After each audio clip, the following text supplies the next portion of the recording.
Hi guys, welcome to the FPL podcast. Today we're going to look back on game week 1 and check as to what you should be doing for game week 2. I'm Anirudh and I'm joined by PG and Bora. PG, do you want to go? Yeah, hi, my name is Pranav or PG, and I'm a Man United fan and been playing FPL for many years. And I like to say I'm a keen observer of the game. Hi guys, this is Bhaskar here. I'm not an FPL expert, I'm just an FPL addict. I finished last year in around 20k overall rank, so I think I did decent. So let's go with the Game Week 1 review. Right, yeah. So from last week, I think a lot of the players we expected to perform did deliver, with Salah being captain for most of us, Sterling returning a hat trick, Kane, Aubameyang all getting goals. So unless you went with some wild card strategy of not having a premium, most people did well. Bournemouth assets didn't deliver. Wilson and Fraser just returned the assist combined, so I think that's one we'll have to look out for. Apart from that, I think a lot of the usual suspects. Everton kept clean sheets. Liverpool defenders got points. So a lot of what we expected was there. Bhaskar, what are your thoughts about last week? Uh, um, the people who own double Liverpool defenders, I guess they had a bittersweet week. Their defenders returned points, but with the additional injury, the clean sheet in the future looks in danger. Right. And and those with the holy trinity of Salah, Sterling, and Kane were the biggest winners of the week. But Sterling and Kane face each other this week, so I don't know how that will pan out. Yeah, PG, how did your week go? Well, surprisingly, I like. Firstly, I was not I was planning to take two of these, how so we call like the premium picks of Sterling, either of Sterling, Salah, and Kane, but. At the last moment, I decided to go with only one, which was Sterling, which thankfully gave me a decent return. But overall, my week didn't go well. Like I ended below average. I ended on 61. Partially because first week I experimented a lot. Went with Alexander Arnold as captain instead of Sterling. Otherwise, if I had just simply kept Sterling captain, I would have just went way above average. But anyways, I think that was a lesson learned from the first game week. I was a bit, circumspect on the first week. I didn't want to like make too many bold moves, and I feel whichever players of mine haven't given any returns yet. I think I'll keep a bit of patience on them for a while. Yeah, so my week thankfully went well because I had all three premiums. It's a strategy that not a lot of people have employed, but it's worked okay. But like Bhaskar said, Kane playing Sterling next week should be interesting. So now that we've looked back on game week 1, what teams impressed you guys most that we should be looking forward to in game week 2? The Bhaskar? teams, the teams I'm looking out for are mainly United, Manchester United, Man City, obviously, and interestingly Aston Villa. I was very impressed by Aston Villa. Right, McGinn looks like a very good pick right now. right. And PG? I think, of course, Man City will be like my top pick to go because, of course, they are just such a team that just keeps going on and on and on, and they're so perfect and everything. And apart from that, I think I would keep an eye. I would not yet recommend Manchester United. I would wait for the Wolves game because the Wolves is traditionally like last season how it showed it is a very difficult fixture for us. So I will not yet, start investing into Manchester United, but I would rather uh, say people to keep an eye on Chelsea because yes, they will bounce back and now they will have an interesting run of fixtures. And after that, I would say keep an eye on Bournemouth because yes, they didn't do so well, but next week onwards, I feel I'm expecting them to improve. Right. So I think United, a lot of us felt that we were a little lucky to get away as well as we did against Chelsea. There were chances we did allow, and definitely the Wolves fixture we'll have to keep an eye out for. Mhm. I think the Villa game against Spurs showed us that Villa aren't great defensively, which is great news for owners of Bournemouth assets because I think Villa conceded the most chances last game week. So obviously, if you have Wilson and Fraser, and even though they blanked, it would probably be best, for you to hold on to at least one of them. Apart from that, yeah, I had McGinn on my bench last week, so I probably lost out on a few points there. Didn't expect him to haul against Spurs. Yeah, certainly Villa are creating a lot, so I think we have to keep an eye out for them. Apart from that, I think one team that's sort of gone under the radar is Brighton. Their Yes. fixtures are pretty good, and for the next two at least, and they put three past a very good Watford side away from home. So I'd be looking out at their assets as well.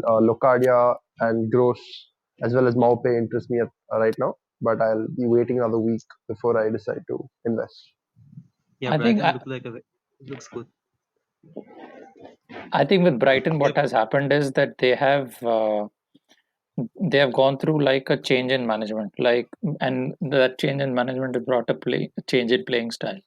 Now, a lot of people say that Graham Potter is now going to be really attacking and aggressive, and he's going to change the mindset. But I think with their r- like recent history, I think not many people should be, very excited with Brighton. I think it will take one more week before, people actually start thinking about, should they invest in Brighton as yet? Because I'm not fully convinced yet, to be honest. Right, right.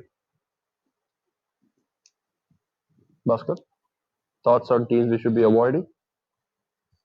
The number one team we should avoid is Newcastle right now. I have no trust in Steve Bruce. Along with Newcastle, we should avoid Watford. Watford Right, looks very shaky. right. But And Newcastle did pretty okay against Arsenal for large parts. I mean, they restricted them to one, but and Arsenal side was not full strength, so I don't think we can judge on that. right, and Newcastle have bad fixtures as well. So that Yeah, is fair. Watford, what part of that did you not? Did you feel like they were poor, or were Brighton really good on the opening week? they are still going with the same formation they played last year of 4-2-2-2, weird formation. And moreover, Delafeu was substituted at halftime, I guess. So they are not too Right, sure who are their strikers. right. Yeah, that's fair. I mean, yeah, Watford losing 3-0 at home to Brighton. A lot of teams, a lot of managers would definitely want to move away from those teams, which is fair. Yeah, I understand. All right. What do you guys? Which players are you guys looking at? Who's on your watch list right now? PG. Uh, yeah, I think on my watch list is of course Rashford, like everybody else. But I think, like I said, I'm gonna wait till Wolves game passes because I think after the Wolves game passes, United have a run of fixtures, which is Palace at home, Southampton away, Leicester home, West Ham away. So there are they have a good run of fixtures coming in. So I think I don't need to rush into trying to save that 0.1 Right. price rise. Yeah. I think we can wait on that. So I think this week my strategy is to not make a transfer and go with the 11 that I have or the 15 that I have, Right. and eventually because I've made this mistake a lot now in the previous seasons that I quickly make a change and this temptation of taking a -4 is so much that at the end of the season when you see your points you end up taking uh, 10 or 11 -4s. Yeah. So I think this season I'm going to be a little more patient with my players. Like this week, Fraser and Wilson both didn't give me returns, and Sigurdsson didn't give me returns, and Neves and Diego Jota didn't give me returns. So Jose Perez didn't give me returns. So there was actually a lot of people in my midfield that didn't give me returns, and that's why my score was pretty low. But I think this time I'm to not incur a -4. I think I'm gonna wait for 2 weeks. I'm gonna work in 2 week blocks and then look for players. So right now, like I just told you, Rashford for United, and then I'm looking at who else? Maybe I'm looking at Nicolas Pepe because once he starts, he will get assists and goals. Right. So my top two selections are Alright. these, like in the Okay. future. Bhaskar? On my watch list, I have Aaron Wan Okay. Bissaka. He got two bonus points when his team won 4-0. Right. So a defender getting two bonus points when his team scored four is something strange. So he's definitely a bonus point magnet. And another one I'm looking at is Timo Okay. Pukki. He looks fixture proof right now. Right. If he can score against Liverpool, he can score against anyone, I Right. guess. Yeah. So I think players I'm looking at definitely who I don't have on my team right now would have to be one of them is either of the Bournemouth assets. Both Barnes and Goodmanson look really good. I know their fixtures are bad, but their ICT numbers are like crazy. Both of them are inside the top 12, I think, which for a Burnley side is quite unprecedented. And there are defense weaknesses in that Arsenal defense to exploit if these two get a chance to. And I think the other one is definitely Kevin De Bruyne. He was creating for fun the other night, and definitely Yeah. somebody we should be keeping an eye on if we haven't taken all three City slots yet. I have only Zinchenko and But Sterling right now, so I might consider KDB. my problem with KDB here is that a lot of people have hyped up KDB, but I don't know why, but I just feel that the people that he has in front of him, I don't think he'll be the, like the pre-assist guy or the person who is distributing Right, passes. Like if you see how City right, plays, it's that they start from the back, right, then they come towards the center, then it's either like KDB or Gundogan. This time it's KDB distributing passes, and they spray the ball to either of the wing, and then from the wing either Sterling moves in and shoots for goal or crosses in for either Jesus or Aguero. So I think I would rather say to not I mean, to be honest, like this season, I personally don't understand. Like, yes, of course, KTB is a very great player, but for me, I really just don't really get the value out of KTB because he's 9.5. I mean, if you were to tell me that maybe go for Bernardo Silva or David Silva, then for once I would understand. But you got to look at the points to return ratio because I feel if you're getting a 9.5 guy who's just going to give you one odd assist or the other, I think it's better to look at other options. right. But in the 2017-18, the title-winning season, when he played almost the entire season, he did get 8 goals and 18 Mhm. assists. And the year before Yeah, that, but he had then 6 goals and 21 assists. So he tends to get the numbers, even though I know it looks like he's not as involved. So there is potential. no, no, no, you're slightly misinterpreting me. He is involved, but what I'm trying to say is that during those seasons, especially the 16-17 Right, one, when Guardiola didn't win the title, that's what his record assist season was there. That time he used to be he was deployed more further okay, forward, and the depth in forward options was not as much. Now every season you see their depth in attack getting higher and higher. Last season, City still won the title comfortably without KDB because, and that just shows that even if KDB doesn't have a top game, they have plenty of resources to score for fun. So I just feel that seeing the price level, I mean, yes, of course, KDB will play every game and he'll be involved and everything, but I just feel that the return wise, if you're speaking like KDB, and for another person that I would like to make the same case is Sergio Aguero. Like for a person who will be valued at 12 and who will be subbed in, I think that is a bit of for me it is a no right. go. Bhaskar, what are your thoughts? I think if you have Sterling, you don't need to go to Right, KDB. And if you don't have Sterling, then maybe the KDB and Aguero combination could work right. out. All right. I mean, yeah, we'll have to wait and see how the Spurs game goes before deciding, anyways. Which players do you guys think are essential at this point in time?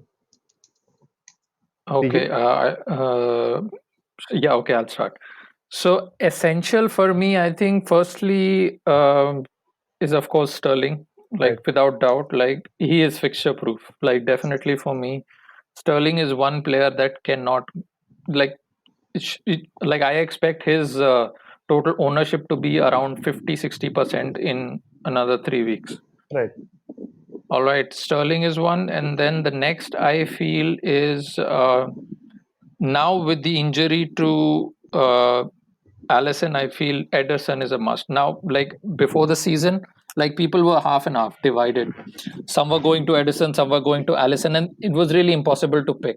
But now I think one is again very easy to pick. That now it's right, Ederson, and one striking option.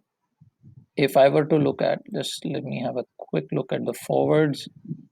Well, yeah, my forwards are at the moment are Wilson, Haller, and Jota, but I would say Wilson is a must pick because his upcoming fixtures, like just except the Man City home fixture in the third week, except that his first few fixtures are very good. So these three for me are must picks. right.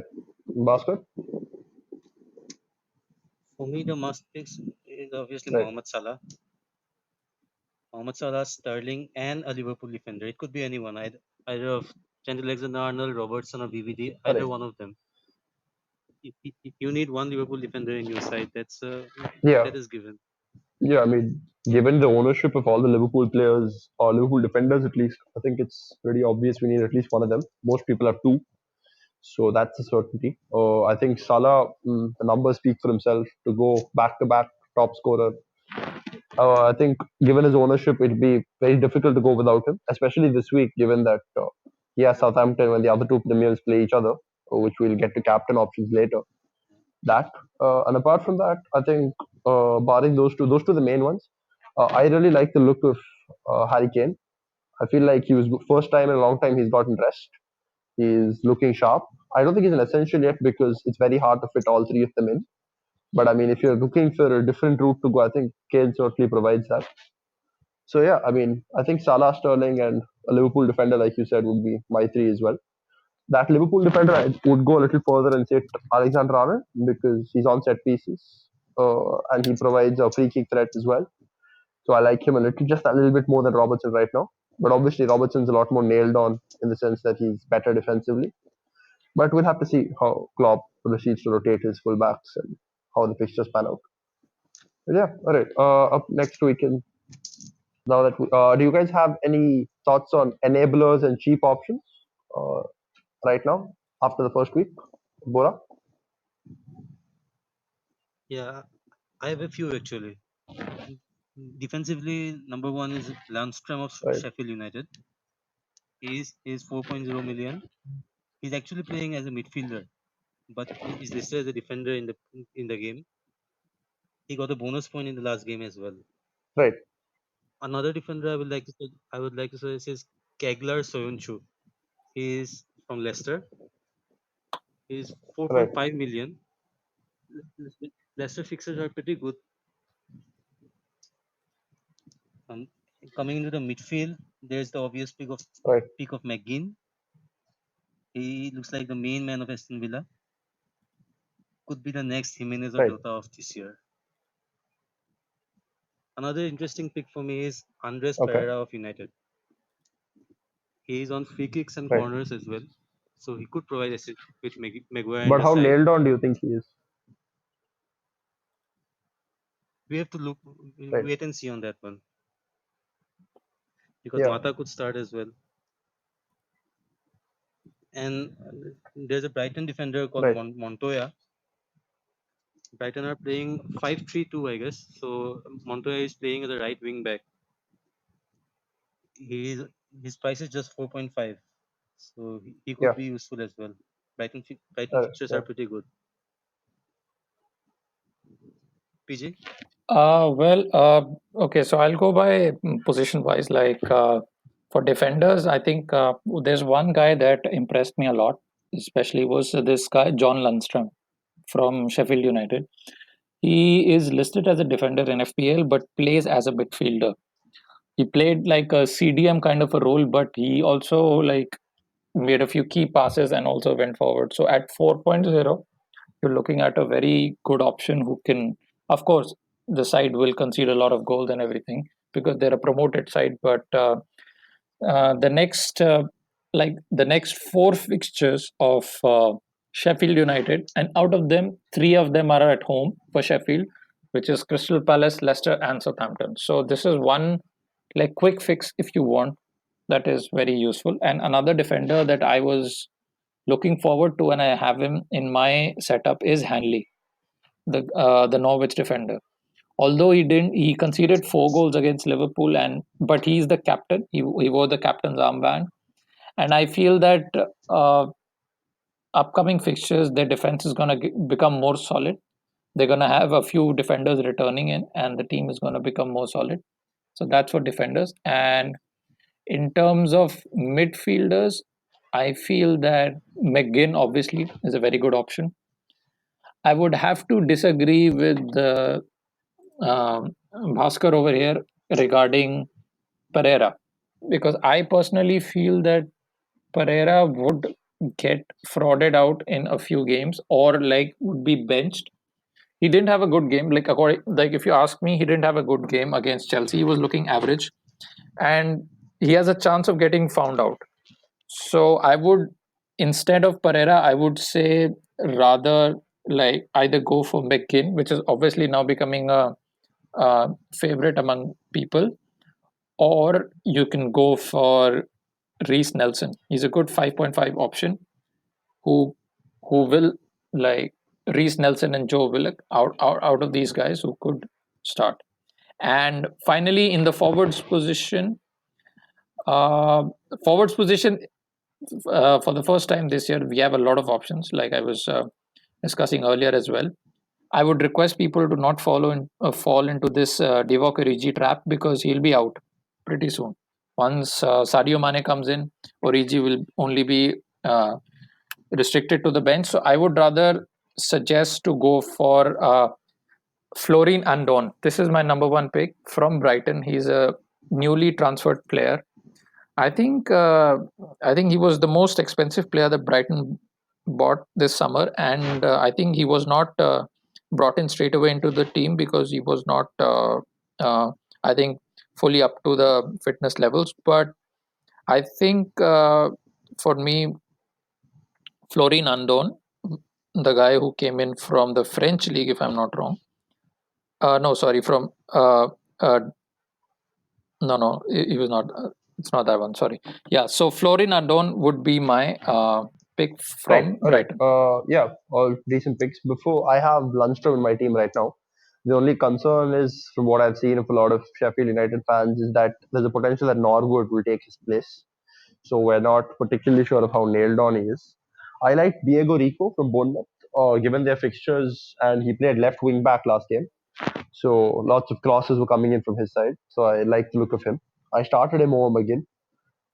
Made a mistake there. But yeah, in midfield, I think will have to wait and see whether the likes of Iwobi and McGinn. I mean, McGinn's obviously a fan favorite. I mean, a FPL manager favorite right now, picking up some traction. But the likes of Iwobi or there are lots of Ceballos, whether they can nail down these positions at 5.5 million, if they do, would be worth some consideration. But until then, I don't think we have a standout budget pick per se in midfield.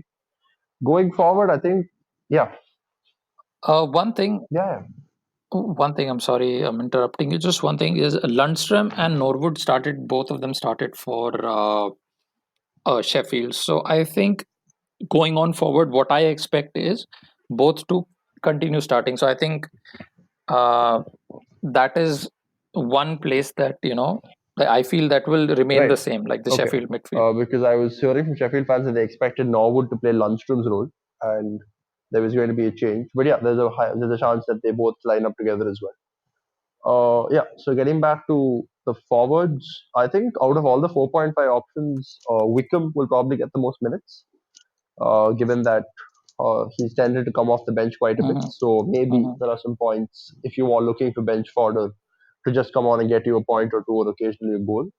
He could be an Mm-hmm. option. But yeah, so we've gone through our budget picks and essentials. We can discuss some questions that we guys have got. Right. So the first question is who to captain for this week. What are you guys going with this week, Bhaskar? Okay. Okay, so this week is a very difficult one because Sterling faces Tottenham at home, but last week he scored a hat trick, so it's like very tempting not to leave him. Like that regret of not keeping him captain despite a hat trick is very risky. So Right. I think I'm going to Bhaskar? stick with Sterling. Uh, uh, I have to wait for the Super Cup to complete because if Salah plays the full 90 there, and I can't Right. captain him, I'm thinking of captaining Salah.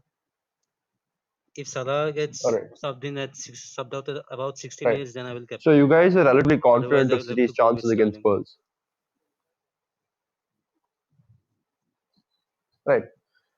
Yeah, Yeah, And Spurs what look about if shaky. at the back. people don't own Salah or Sterling? I mean, if there's a chance that they don't have either, do you guys have any out of the box picks?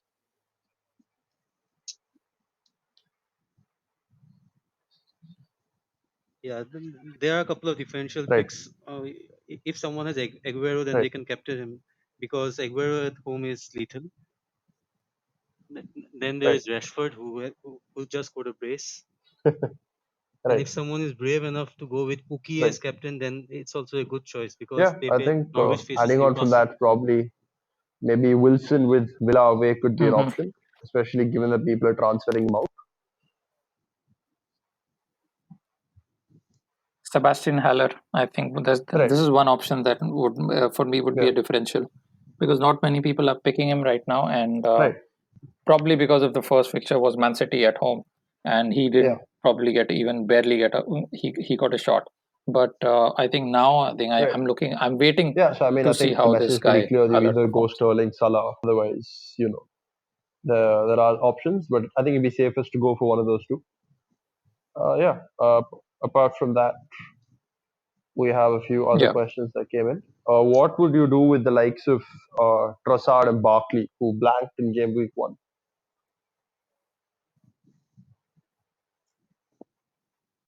Trossard, I'm Brighton's sorry, signing. Barkley and Trossard, oh, what was the second one?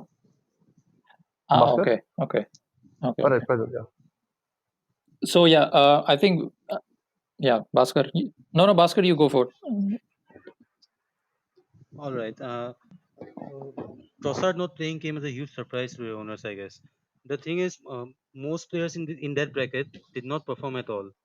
So I think my suggestion will be to Right. keep Trossard in your team till game Do you week expect 7. him to start in the weeks to Don't come? transfer him out. Don't transfer him out. And about Barkley, he should start. Oh, And as far as Barkley is concerned, I think it is wait and see on the Chelsea assets.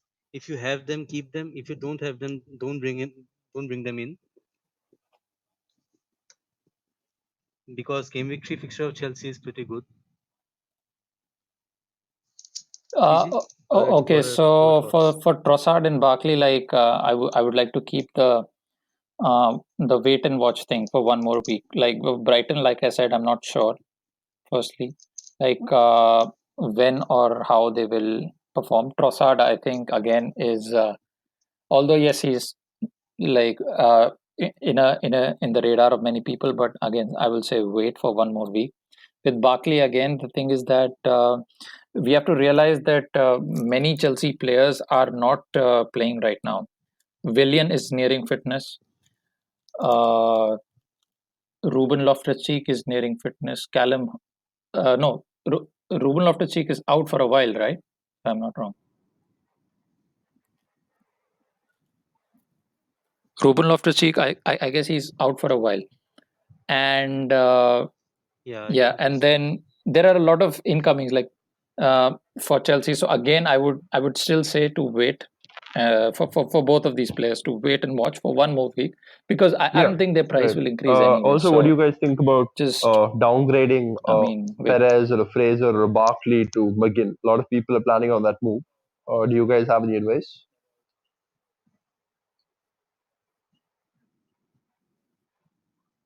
Or Barkley or Fraser to McGinn? downgrading Perez and what was the second one? Not yet, because I feel at least for people for players in general from Bournemouth, they have a lot of good fixtures coming up. So I think in just one Right, week, I think it will be a bit too reactive to quickly dump them. And McGinn as well. Well, again, a lot of people are expecting uh, good things from him, but Bhaskar? let's wait for another week and let's see how it goes. Right, Yeah, I think the yeah. same as well. I think we should wait for the game week What two do you guys fixtures think to about the complete. United players? Do we We get should on them bank yet our or do we transfer wait? for this week.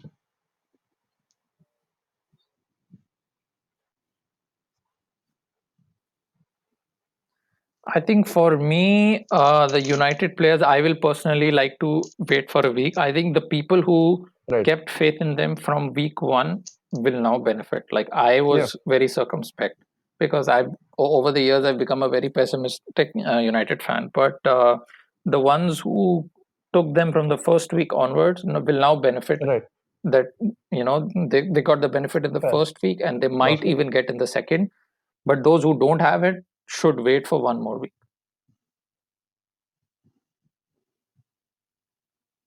I am absolutely sold on Rashford and AWB at the moment. I think if you're thinking about getting Rashford or Aaron Wan-Bissaka, you should get them. But other than those two players, Pogba, Maguire, and Marshall, I'm not too sure about. Maybe wait and see on those three.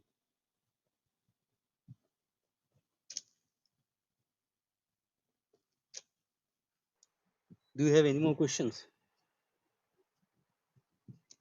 Yeah, yeah. So I So think before we go off, we can who conclude do you with that, right? guys think will be the highest scorer So this week? yeah, cool. Random. Anybody that you have in mind?